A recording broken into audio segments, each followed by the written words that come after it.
pagan titles applied to Yahweh, Yahuwah. This is a big one, G-O-D. Gad is a Syrian or Canaanite deity of good luck or fortune.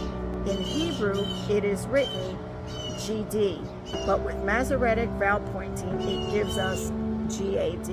Other scriptural references to a similar deity, also written GD, have a vowel pointing, giving us God, G-A-W-D, or pronounced G-O-D, God. Gad is identified with Jupiter, the sky deity or the sun deity. The word G-O-D is not a name, but a title, attempting to translate the Hebrew Elohim and Eluah. However, it is often used as a substitute for the Tetragrammaton. According to the Encyclopedia Britannica, D is a Canaan Teutonic word for a personal object of religious worship, applied to all the superhuman beings of the heathen mythologies. The word God, on the conversion of the Teutonic races to Christianity, was adopted as the name of the one supreme being. Encyclopedia of Religion and Ethics and Webster's 20th Century Dictionary, unabridged, agree that the origin is Teutonic paganism. In Indo-Germanic dictionaries, only one word resembles G-O-D. It is G-H-O-D-H and is pronounced the same. The word means union, also sexual union or mating. According to Leuenberger Wörterbuch, the following are the same word: Gott, gut, god, gade, god, guth, good. The Roman religion that spread across Europe under the pain of torture and or death assimilated the Teutonic deity Gott, G-O-T-T, into Catholicism, passing into English as a title for the Almighty. We see the Germanic form Gott, G-O-T-T, in the phrase Gott mit uns, which is God with us, embossed on the belts of the German soldiers during World War II. Next is another biggie, L-O-R-D. We have already uncovered the origin of this title and its link to Baal worship. But on top of that, the title Lord is applied to all heathen deities. If the word G-O-D is not used for them, in most cases, L-O-R-D and G-O-D are used interchangeably for pagan idols. There was an Etruscan house deity whose name was Lar, L-A-R, which signified L-O-R-D. It was also known as Larth, L-A-R-T-H, who later on became very popular in Rome and became known as Lars, L-A-R-E-S, plural, because as idol statues they were usually in pairs. The Greek equivalent of this name was Heros, H-E-R-O-S, which was another name for Zeus. A feminine form was known as Lara, L-A-R-A, who was the beloved of the mighty one Mercury. R and Larth meant L-O-R-D. The letters TH and D were virtually interchangeably used in various nations. It was also common to find O and A interchangeably used in Old and Middle English. The word L-O-R-D can also be traced back to Loride, L-O-R-I-D-E, a surname for the Teutonic mighty one Thor, and to Lordo, L-O-R-D-O, another deity.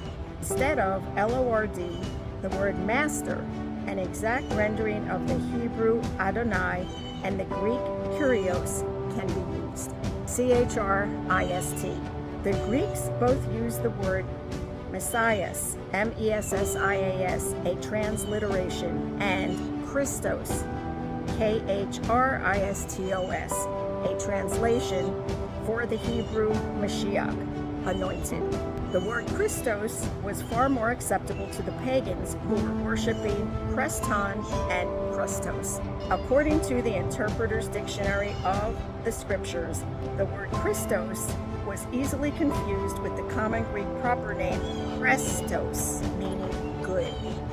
According to a French theological dictionary, it is absolutely beyond doubt that Christus and Christus and Christiani and Christiani were used indifferently by the profane and Christian authors of the first 2 centuries AD. The word Christianos is a Latinism, being contributed neither by the Yahudim nor by the Christians themselves. The word was introduced from one of 3 origins: the Roman police, the Roman populace, or an unspecified pagan origin. Its infrequent use in the New Testament suggests a pagan origin.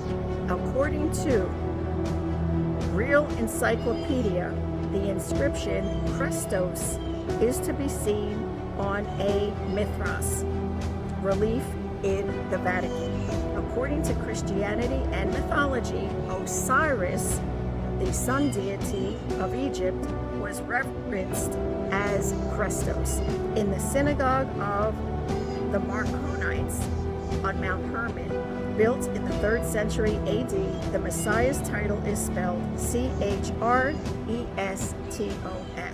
According to Tertullian and Lactantius, the common people usually called Christ Christos. Psalm 16:4. The sorrows of those who run after another one are increased. I would not pour out their drink offerings of blood, nor take up their names on my lips. Bible. The term scripture or scriptures is used 53 times in the New Testament. It refers to the first covenant, and together with the renewed covenant comprise what is commonly known as the Bible. The parts of scripture or individual books are called books or scrolls, which are Bibles or biblion in Greek. The word Bible for the scriptures was first used about AD 400. The papyrus on which all documents were written was imported from Egypt through the Phoenician seaport Gebel, which the Greeks called Byblos or Byblos. This seaport was the home of the Phoenician sun deity. The sun god was associated with the Lady of Byblos. Both the city of Byblos in Phoenicia and the city of Byblis in Egypt were named after the female deity Byblis, also called Bible or Byblis. Biblia was also a name for Venus, an astral goddess and a goddess of sensuality among the ancient Greeks. The parts of scripture or individual books are called books or scrolls, which are biblos, B-I-B-L-O-S, or biblion in Greek. Church. This is the word used in most English versions as a translation for the Greek term ecclesia. The Greek word means a calling out, a meeting, or a gathering. Ecclesia is the Greek equivalent of the Hebrew kahal, which means an assembly or a congregation.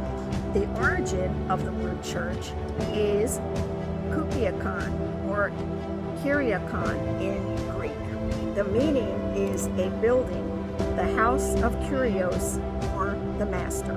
Dictionaries give the origin of church as the Anglo-Saxon root, Circe. Circe, was the goddess daughter of Helios, the sun deity. The word Circe is related to circus, circle, circuit, and circulate. Circe was originally a Greek goddess whose name was written and pronounced as Kirke. The word church is known in Scotland as Kirk, K-A-R-K, and Germany as Kirche, K-I-R-C-H-E, and in the Netherlands as Kerk, K-E-R-K. What's the point, you ask? Some may view this whole subject as trivial and ask, how can we possibly know which words not to use? The answer is simple. If you're sinning in ignorance, there is forgiveness. But if you are aware of a command and continue in disobedience, then it is sin. 1 John 3:6. Everyone staying in him does not sin. Everyone sinning has neither seen him nor known him. If you become aware of a word in your vocabulary that is derived from a false mighty one, or God, then remove it. If you start with one, then two, then three, etc., you grow from strength to strength and honor Yahweh, Yahuwah, with your obedience.